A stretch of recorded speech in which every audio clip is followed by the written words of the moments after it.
জন্য বলেছে। এই কথাগুলোর মধ্যে কি, এই কথাগুলোর উপরে ইয়াকিন বানাবার জন্য বলছেন। এই জন্য যে যুবকগুলো আয়াতুল কুরসি পারো তোমাদের সৌভাগ্য, আর যারা পারো না তোমরা শিখে দিবা, বলেন না ইনশাআল্লাহ। যারা আয়াতুল কুরসি পারি আমাদের কি সৌভাগ্য, আর আমরা যারা পারি না আমরা কি করব, আমরা শিখে নিব। আল্লাহ তাআলা তৌফিক দান করেন। এরপরে আল্লাহর নবী বলেন, আচ্ছা তাহলে আমার আজকের এশার নামাজের পরে ওয়াজের কারণে আয়াতুল কুরসি ছুটে যাচ্ছিল, এজন্য সকলকে নিয়ে পড়ে নিলাম। কি হয়? এরপরে রাসূল বলেন 5 ওয়াক্ত নামাজের পরে 33 বার সুবহানাল্লাহ, 33 বার আলহামদুলিল্লাহ, 34 বার আল্লাহু আকবার। আল্লাহর নবী বলেন কোন মানুষ যদি 5 ওয়াক্ত নামাজের পরে 33 বার পড়ে সুবহানাল্লাহ, 33 বার পড়ে আলহামদুলিল্লাহ, 34 বার পড়ে আল্লাহু আকবার, রাসূল বলেন আমি নবী কথা দিলাম গুফরাত খাতায়াহু। এই এই শোনো, এই শোনো, বসো। এই আর কেউ উঠবেন কানে ধরে বসা যায়। তামাশা, আমার মাহফিল তামাশা। আমি তো বসার পর থেকে তামাশা দেখছি। আল্লাহর নবী বলেন কোন মানুষ যদি 5 ওয়াক্ত নামাজের পরে 33 বার পড়ে সুবহানাল্লাহ, 33 বার পড়ে আলহামদুলিল্লাহ, 34 বার পড়ে আল্লাহু আকবার, রাসূল বলেন গুফরাত খাতায়াহু, আল্লাহ তাআলা তার গুনাহগুলোকে মুছে দিবেন। ওয়ালাউ কাসুরাত, গুনাহ যত বেশি হোক না কেন। কি হয়? আচ্ছা আপনার যদি কেউ 1 লাখ টাকা আপনার কাছে কেউ পাওনাদার থাকে, আর উনি যদি বলেন এই কাজটা করলে আপনার 1 লাখ টাকা মাফ, আপনি এটা কতবার করবেন? অথচ রাসূল বলেন রাওয়াহুল বুখারী ওয়া মুসলিম, বুখারী মুসলিমের হাদিস, আল্লাহর নবী বলেন কোন মানুষ যদি 5 ওয়াক্ত নামাজের পরে 33 বার পড়ে সুবহানাল্লাহ, 33 বার পড়ে আলহামদুলিল্লাহ, 34 বার পড়ে আল্লাহু আকবার, রাসূল বলেন গুফরাত খাতায়াহু, তার গুনাহগুলোকে মুছে দেওয়া হবে। ওয়ালাউ কাসুরাত, গুনাহ যত বেশি হোক না কেন। এরপরে রাসূল বলেন কোন মানুষ যদি ঘুমাবার সময় আবার পড়ে 33 বার সুবহানাল্লাহ, 33 বার আলহামদুলিল্লাহ, 34 বার আল্লাহু আকবার, আল্লাহর নবী বলেন ঘুমাবার সময় যদি কেউ আবার পড়লো সে 100 বার, মিজানে উঠে যাবে 1000 বার, রব্বে কারীম পুরস্কার দিবেন, দাখালাল জান্নাত, সোজা জান্নাতে চলে যাবে।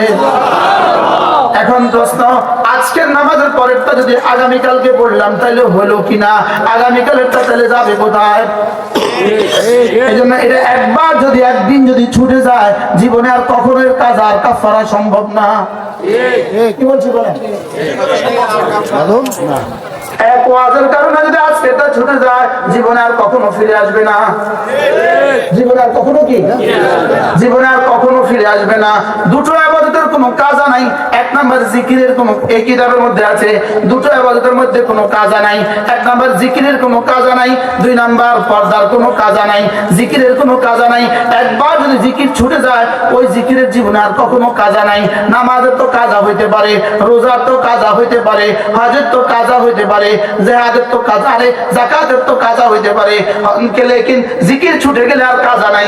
কেন কাজা নাই? কারণ যে সময় আপনি জিকিরের কাজ আদায় করবেন ওই সময়ও তো জিকিরের জিকির আছে, তাহলে ওই সময়ের জিকির যাবে কোথায়? সুবহানাল্লাহ বলেন। এজন্য জিকিরের কি নাই? আবার বলেন জিকিরের কি নাই? হ্যাঁ, আমরা তো মনে করেছি জিকির বুঝু ঠুনকো জিনিস। হযরত মুআয ইবনে জাবাল রাদিয়াল্লাহু তাআলা বলেন আল্লাহর নবী আমাকে জিজ্ঞেস করলেন, মুআয তুমি কি জানো? আমি কি তোমাকে বলবো না? আউনাব্বিউকুম, আমি কি তোমাকে বলবো না? বিখাইরি আমালিকুম, তোমার জীবনের শ্রেষ্ঠ আমল কোনটা এটা কি আমি তোমাকে বলবো না? ওয়াসকাহা ইনদা মালিকিকুম, তোমার জীবনে সবচেয়ে বেশি পরিচ্ছন্ন করে দিবে তোমাকে ওই আমল কোনটা? ওয়া আরফাইহা ফি দারাজাতিকুম, তোমার জীবনকে সবচেয়ে বেশি দামি বানিয়ে দিবে ওই আমলটা কোনটা? সুবহানাল্লাহ।